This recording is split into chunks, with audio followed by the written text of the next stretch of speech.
I am a fake. To maintain my image as a cold and aloof person, I put on the appearance of a cool, untouchable male god every single day. Are you okay? I'm fine. Until the day I got transported into a horror game, when I came face to face with terrifying supernatural horrors and wanted to scream at the top of my lungs. The system informed me that my every action would be live streamed 24 hours a day. So I held it in, under a sky raining blood, while other players cowered in the safe zone too afraid to come out. I held a black umbrella, dressed in a dark gothic vintage haute couture suit, wearing earphones and strolled through the blood rain. The final female boss, who had just been opening her gaping bloody mouth a second ago, instantly blushed, her face flushed with shy embarrassment. You win, I smiled. If being cold and aloof is a talent, then I must be exceptionally gifted. One second I was listening to music, imagining myself strolling through the streets of Tokyo. The next second, I had been transported into a horror game. Welcome, player Xiaochen, to the S-Rank instance, Urban Ghost Stories. Clear all checkpoints within the instance to complete it. Enjoy your game. Current number of players, 50. Time limit, 5 days. On the cold, damp streets, a chilling gust of wind swept through. Everyone instinctively hugged their trembling bodies tight, except for me. I stood with both hands in my pockets, expressionless and melancholy, because this was my persona. In reality, my inner self was screaming like a madman at the top of its lungs. Where on earth is this? I'm so scared I want to go home. A timid girl nearby had already started crying on my behalf. A young delinquent kicked a nearby street lamp, then suddenly froze and stared at me. Under the dim yellow streetlight, I stood there quietly, my face filled with melancholy and calm. I didn't notice her strange gaze. My mind was entirely occupied with, a street lamp is the perfect atmospheric prop for crafting the image of a brooding, melancholy male god. With this warm, dim light shining down, my perfect jawline will absolutely stun the audience in the livestream chat. Even in this bizarre world, I must maintain the ultimate aesthetic at all times. Just as I was still keeping up my persona, a horrifying scream suddenly erupted from the crowd. Help, there's a monster! I looked up and saw something strange writhing in the distance, swallowing players whole until they disappeared. Everyone scattered in terror. I stepped back 2 paces but still held it together. I casually leaned one hand against the lamppost, tilted my head up at a 45-degree angle, gazing at the starless sky, my eyes revealing 3 parts mockery and 4 parts indifference. There's no way I can outrun that monster. In that case, even before I die, I must maintain my cold and detached persona. Even in death, I will die like a work of art. But strangely, the monster lurking in the darkness didn't attack me. Get to somewhere with light. Several quick-thinking players immediately rushed under the street lamp, crashing into me and nearly making me lose my carefully composed, world-weary expression. Sure enough, once they moved into the light, the monsters disappeared. A man and a woman approached carrying flashlights. They called themselves veteran players, going by the nicknames 11 and Tiger Bro. They explained the game rules and the first ghost story, Mr. Shadow. After hearing everything, everyone looked at me with expressions bordering on worship. As a newcomer, not only were you this calm, but you also found the method to clear the stage so quickly. That's impressive. I felt a little guilty. I couldn't exactly tell them I had no idea what was happening and was only standing there for the lighting to strike a good pose, so I simply lowered my eyes slightly, gave a faint nod, and continued maintaining my melancholy persona. Soon we entered the building in front of us to find rooms to stay in. To avoid total annihilation, everyone would get their own room, but some rooms would have monsters appear in them. Whether you survived was entirely up to luck. Only 5 rooms in the entire building would have monsters appear. To maintain my aloof and superior persona, I didn't scramble like the others for lower floor rooms. Instead, I stood to the side like an outsider, quietly waiting. The last remaining room was room 404 on the 44th floor. The other players all looked at me like they were looking at a dead man. On the surface, I remained calm and unruffled, but inside I was about to wet myself. Damn it all. Why would they do this to a literary youth who only wants to quietly keep up appearances? That handsome guy is done for. Both the floor number and room, the monsters in those rooms are extremely powerful. He stacked all the debuffs. Serves him right for standing there playing it cool, instead of rushing to pick a room with the veteran players. Hearing this made me want to cry even more, but I held it in, because being cold and aloof is my armor. After entering room 404, I looked around. My tightly wound nerves relaxed slightly. I went to the bedroom and opened the wardrobe to rummage through it. The next moment, I pulled out a complete set of deep, gray vintage, British-style suit with exceptional quality, running my hands over the luxurious fabric. I was so excited my eyes nearly turned red. I could finally fully unleash my obsession with dark Gothic aesthetics. Stripping off my ordinary casual clothes, I put on the suit, draped the trench coat over my shoulders, and pulled on the gloves. I stood in front of the mirror, unhurriedly adjusting my tie, highly satisfied with my appearance. Paired with my pale face that had barely seen sunlight in years, the look was devastatingly handsome. After admiring myself long enough, I casually turned on the TV, wanting to create the aesthetic image of a dark nobleman watching TV, alone in the dead of night. But the moment I turned it on, my entire body stiffened, because in the TV appeared a woman in a white dress with long black hair hanging over her face. I nearly shrieked, but caught a glimpse of the livestream chat floating in midair, and forcibly swallowed that. What the hell, back down. No, stay calm. Cannot ruin my image as a peerless, beautiful man. Suppressing the extreme terror, I maintained my elegant seated posture and looked at her coldly. Even so, the aura she was giving off sitting there was overwhelming. It felt like a vampire duke scrutinizing its prey.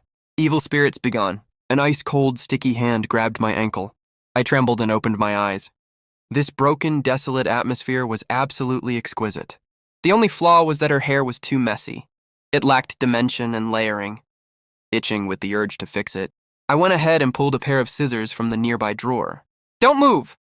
With skilled hands, I gave her a hairstyle with incredible atmospheric flair in just 3 minutes. Perfect. The livestream chat was completely silenced by this move. Is this some kind of dark-themed domineering CEO and his ice-cold little school beauty? The psychological fortitude? The looks. I'm officially switching husbands. Sadako stared at her reflection in the mirror across the room, frozen for a long time. She primly tucked a strand of hair behind her ear and gave me a deep bow. Arigato. I gave a slight nod, the corners of my mouth curving into a casual, indifferent arc. Sadako touched her hair contentedly and crawled back into the television. Finally got rid of her. Countdown 3 days. Surviving players 33 checkpoints. Remaining to complete the instance. I let out a breath of relief. Just as I was about to head out, I suddenly remembered something and pulled out a deep, gray cashmere scarf from the wardrobe, casually winding it around my neck, instantly completing the melancholy British look.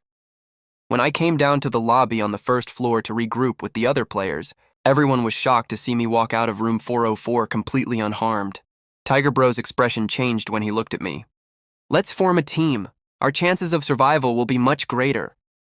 I genuinely wanted to latch onto someone stronger for protection, but my proud and aloof persona wouldn't allow it. Only going solo could demonstrate my distinctive character. No need. I'm used to being alone in the dark. Hey, pretty boy. How exactly did you clear that stage? This person was a butcher, reeking of sweat and blood, nearly making me gag. And what's in it for me if I tell you?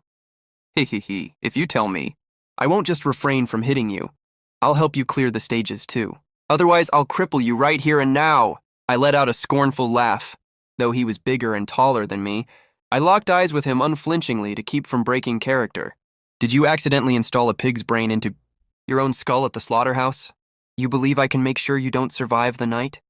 The butcher man was actually rattled by my aura and genuinely froze midair for a moment, before sheepishly lowering his fist. Night quickly fell, and I returned to room 404. I had no idea what supernatural horror I'd encounter tonight. I just hoped I wouldn't die too ungracefully. Above all, don't ruin my haute couture suit. Suddenly, the door outside was being pounded furiously. I opened it to find the butcher man. What the hell, pretty boy? Did you use a special item? He was cursing and trying to barge in. Just as I was about to say something, I saw his expression shift to one of absolute terror.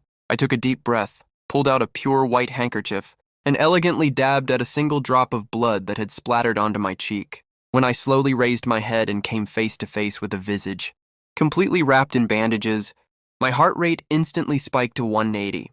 Once a player's fear level reaches 80, he attacks!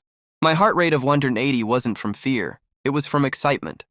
Isn't this just the perfect dark, damp, gloomy, brooding male god aesthetic? This was absolutely hitting every single one of my aesthetic sweet spots. I stared at him, eyes blazing with fervent artistic passion. Who made that suit of yours? The wounded phantom fell silent, because I had no fear response toward him. He couldn't attack me, and was even somewhat bewildered by my sudden interrogation. The fabric is low quality, the cut is baggy and shapeless. It completely wastes your superior bone structure. Moving with swift precision, I quickly altered that bulky suit into an extremely fitted, waist-cinching double-breasted jacket. He stood before the mirror, seemingly very satisfied with his new look. Then he turned around, removed the black top hat from his head, bowed to me gracefully like a medieval nobleman, and placed the hat on my head. The next moment, he vanished. Congratulations, player Xiaochen, on obtaining the high-level item Gentleman's Hat. This item has defensive attributes and can repel enemies. Countdown 2 days. Surviving players 20. As the remaining checkpoints decreased, the sky suddenly began raining blood-red rain. All players retreated into the building, too frightened to come out. But my eyes lit up. Blood rain on Tokyo streets. A dark gothic suit and brooding, melancholy me. This was practically a runway show custom-made for me. Without hesitation, I picked up a black umbrella and walked out into the blood rain. Only after seeing that nothing happened to me did the other players dare to follow, opening their umbrellas and stepping into the blood rain one by one. Excuse me, sir, it's raining and I don't have an umbrella. It's so cold. Could we share your umbrella and walk home together? In that instant, my excitement surged to an absolute peak. A yandere dark goddess, that pale, hauntingly beautiful face, that fragile yet deeply dangerous broken quality. This was my ultimate ideal type. I happily agreed, but to maintain my cold and aloof gentleman persona, my expression remained completely neutral, even carrying a hint of dismissive coldness. Of course, it would be my honor. The originally petite girl in a red dress suddenly began radiating an intensely terrifying pressure from her entire body. She lowered her head, pitch-black pupils locked rigidly onto me. Since you promised to hold an umbrella for me, make sure you don't let me get wet, and otherwise I'll get angry. Oh no, she's expanding. Xiaochen, run. When you encounter an abnormal situation, please act as if nothing is happening. I stared at her height, already closing in on 3 meters, and her increasingly grotesque fingernails, my mind racing furiously. There was no running from this. In that case, me keep the act going until the very end. I suddenly stopped walking and raised my head. It's because of being loved that flesh grows. The female ghost froze. I took a deep breath, tossed away the umbrella in my hand, letting the blood rain soak through my expensive suit. The next second, ignoring the bone-chilling yin energy emanating from her body, I pulled her massive, twisted frame into my arms. If you can't stop growing, then I won't use the umbrella. If the world is destined to rain blood, then I'll get soaked in it with you. She'd already returned to her earlier appearance as a petite, breathtakingly beautiful girl. Her pale cheeks were now flushed red enough to drip blood. Even the tips of her ears had turned completely crimson. She flustered, picked up the umbrella from the ground, held it back over my head, and even unconsciously tilted it toward me, sheltering my entire body under it. I watched her in this pure and flustered state, the corners of my mouth curving into an imperceptible smile. Then I removed one of my earphones and gently placed it in her ear. Her earlobe instantly turned redder than the blood rain itself. Don't get wet. I'd worry about you. Next time it rains, remember to come find me. Surviving players. 10. 1 checkpoint remaining to complete the instance. Tiger Bro used a mirror item, and on the mirror, 4 blood-red characters appeared in bold. Night Parade of 100 Demons. I kept my promise. I came to take you home. Under everyone's terrified gaze, I walked out of the store with her. I held out a bundle of pure white roses to her. For me? I'd like a gift from you too, your name. My name is Lu Qinghan. Lu Qinghan. That's a beautiful name. Halfway through our walk, a woman suddenly blocked our path. She wore a surgical mask and held a massive pair of scissors. She smiled at me and asked, "Ha ha ha, isn't my mouth pretty?" Lu Qinghan's eyes sharpened, killing intent surging from her body. She was about to act when I stopped her. I handed the roses to Lu Qinghan, then stepped forward toward the slit-mouthed woman. I felt no fear, no disgust. I leaned in slightly and lifted her chin lightly with my fingers. In my aesthetic philosophy, conventional symmetry is nothing but a synonym for mediocrity. This asymmetrical tier, this is the pinnacle of art that transcends all ordinary existence. The slit-mouthed woman was completely stunned. She stared into my deep, melancholy eyes, and a blush actually crept across her cheeks. She fell silent for a long while, then timidly lowered her head and offered up her enormous scissors with both hands. Congratulations, player, on obtaining the high-level item, Slit-Mouthed Woman's Scissors. Walking on, we arrived at an abandoned apartment building. According to the clues, the key to leaving was hidden here. Inside one of the rooms, I found a photo album. Opening it, I discovered it was full of photos of me, candid shots taken from every angle. Under the pillow, I found a diary. On the title page, the name written was Lu Qinghan. You always hated rainy days, until the day you said I was unlike anyone else. I've been locked in the basement. I have a feeling I'll die here. If there's a next life, I want to hold an umbrella for you just once. I stood there in silence. Me, someone who grew up in a suffocating household and could only protect myself by pretending to be cold and indifferent, had all along been quietly watched by a soul dwelling in the same darkness. I took a deep breath and made my way to the apartment basement, breaking open the rusted lock. In the dark, damp basement, I found a skeleton curled up in the corner. Beside the skeleton were 2 lines of writing. My eyes stinging, I crouched down, bit my fingertip, and used my blood to write beside the blood-stained words, "I like you too." Footsteps sounded from behind me. "You know everything now. A monster like me. Does my affection make you feel disgusted? It's time for you to go back. I distinctly remember your name used to be Lu Shixia, because you once said you hoped my future days would be clear, bright, ancient, and cold and pure, and so I changed my name to Lu Qinghan. Congratulations, player Xiaochen, on obtaining the key Pure White Rose." Leaving the apartment, I ran into Yao Yao and Tiger Bro on the street. Current number of players: 3. Hand over your high-level items. The wounded phantom's black top hat blocked the attack. I emerged completely unharmed. Under their horrified gazes, I let out a cold laugh and swiftly produced the slit-mouthed woman's scissors. These 2 were the real masterminds behind using new players as cannon fodder to scout the way. Congratulations, player Xiaochen, on clearing the Urban Ghost Stories instance. Opening my eyes again, I had returned to the real world. Following my memory, I made my way to Lu Qinghan's home. Through the window, I saw the Lu family laughing and fooling around, the very people who had caused his death. Without hesitation, I dialed the emergency number, and together with the police, pushed open the door to the basement. There I saw Lu Qinghan reduced to bones. I took off my expensive dark gray trench coat. "Don't be afraid, Qinghan. Let me take you home." Suddenly, the iron door of the basement was kicked open with a thunderous bang, with a force no ordinary human could produce. My hands, cradling Lu Qinghan's bones, went rigid. My heartbeat instantly spiked to 200. Several blinding flashlights immediately locked onto me. "Freeze! Special Hazard Management Bureau, 7th Containment Team." Special Hazard Management Bureau Containment Team? Wait, this is the real world. I clearly just called 110 to report a murderer. What the hell? What's going on? The Hazard Bureau! But why is there still a live stream chat floating in the real world? Haven't I already reached the ending? This cursed live stream isn't a one-time deal, even after clearing it. I'm on lifetime customer service. Put down the high-risk psychic object in your hands. Hands behind your head. Get down on the ground immediately. Repeat. Get down on the ground immediately. Absolutely cannot blow my cover right now. Once my cover is blown, not only will my persona collapse in the live stream, these special ops agents, who already have it out for me, will definitely riddle me with bullets. Put your guns down. You have disturbed him. Final warning, put down the psychic object or we open fire.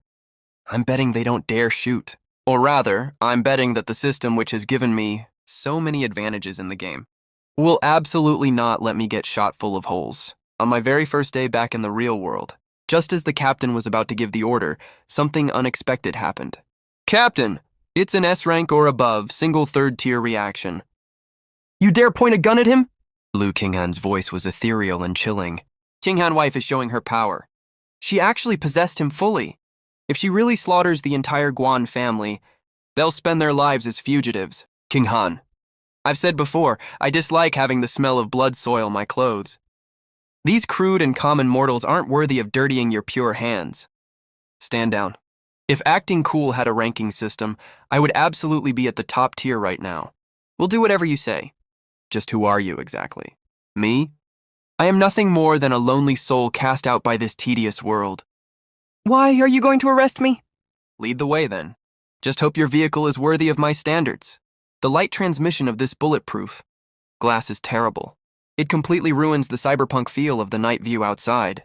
Also, the car fragrance you're using is cheap synthetic chemical fragrance, isn't it? This bargain bin scent is an outright insult to my sense of smell. Yes, you're absolutely right. The Bureau has a tight budget. Please forgive us. We'll definitely make improvements next time and get you the finest agar wood. What on earth is wrong with this world? I fought tooth and nail to clear that game. thinking that once I got back to the real world, I could go back to living my life. But now, not only have I brought back a skeleton that can transform into a red-clad female ghost at any moment, I've also gotten entangled with some special hazard management bureau. Could it be that this damned horror game is actually connected to the real world? Just as I was frantically calculating my next moves, a golden pinned message suddenly appeared in the live stream chat. Scrolling rapidly, system notification. Due to player Xiaochen's outstanding performance in the urban ghost stories, disaster instance, the core logic of the instance has collapsed. World fusion progress is accelerating. Bizarre creatures from the game instances will gradually begin appearing in the real world. Player is advised to strive to survive. The wind is rising. This mediocre world is finally about to welcome its glorious destruction.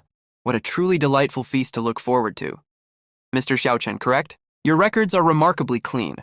An ordinary university student, introverted, raised in a repressive household environment.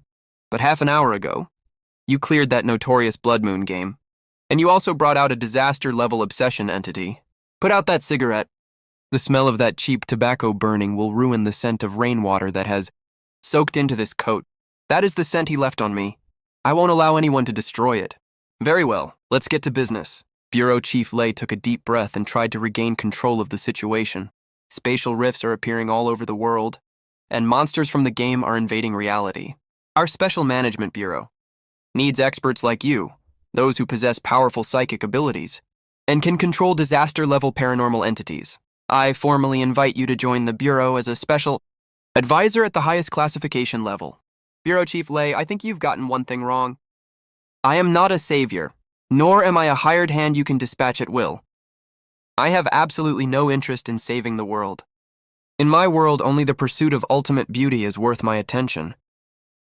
But if the world is destroyed, then let it be destroyed. A flower of death blooming amid blood rain and ruins, isn't that far more captivating than this hypocritical, mediocre world as it stands now? Alert! Alert! A riot has broken out in the containment facility on Sublevel 4. The S-rank aberrant entity, the Suture Butcher, has broken through the containment corridor and is moving toward the surface. All units proceed to intercept immediately. The Suture Butcher? That's the monster formed by devouring the flesh and blood of over 100 people. How did it suddenly break through the containment corridor? First and second units, proceed to Sublevel 4 immediately with heavy-grade spiritual weapons. Do not let it reach the surface! Damn it, spiritual force weapons have no effect on it. Mr. Xiao, I'm begging you. As long as you're willing to handle it personally. Name your conditions. I stared at the revolting mass of flesh on the screen, my stomach churning so violently. I nearly brought up everything I'd eaten. It was hideously ugly. No conditions necessary. You're going to act? It should not exist. Stand back, everyone. This is my stage. It requires no audience incapable of appreciating art. And it deserves only to be scraps in my reconstruction of aesthetics. Showing up in public reeking of rot, what does your enormous size matter? You're nothing but a pile of low-quality puzzle, pieces with no logical cohesion. Allow me to teach you what the art of the tailor truly means, cross-dissection. Come and get some! Get back to your sewer. This revolting, illogical puzzle piece can even mutate. Truly an eyesore. Since you were assembled from fragments, allow me to send you to your doom through the most perfect ghost cicada fish separation technique. Boring. A genius? No, this is a monster. This is a god. Oh, whatever it costs, even if it bankrupts the Bureau, that we must make it stay. 1 month later, the real world had completely transformed. At this moment, I was sitting in a villa in the city's most prestigious district, one that Bureau Chief Lei had arranged for me. A warm fireplace burned in the villa's living room. Xiaochen, those women watching the live stream keep saying you're handsome. I want to gouge out their eyes and string them together with my bones. Why dirty your hands over such mediocre mortals? In my world, only you deserve to sit as the queen by my side. As for them, they don't even qualify to be a ghost beneath your skirt. I'll do whatever you say. I only need you to look at me. Xiaochen! An SSS rank night parade of 100. Demon's formation has appeared in Tokyo. The local branch has been completely wiped out. Come help quickly. Which blind fool dares interrupt my alone time with Xiaochen? Xiaochen, if the madam is in a bad mood, I can call back No need. Since some ugly piece of garbage has dirtied our world, Consider it a bloody fireworks show. Shall we go on a date, Ching'en? Yes, as long as I can be with you. I'll help you tear all those ugly things to pieces.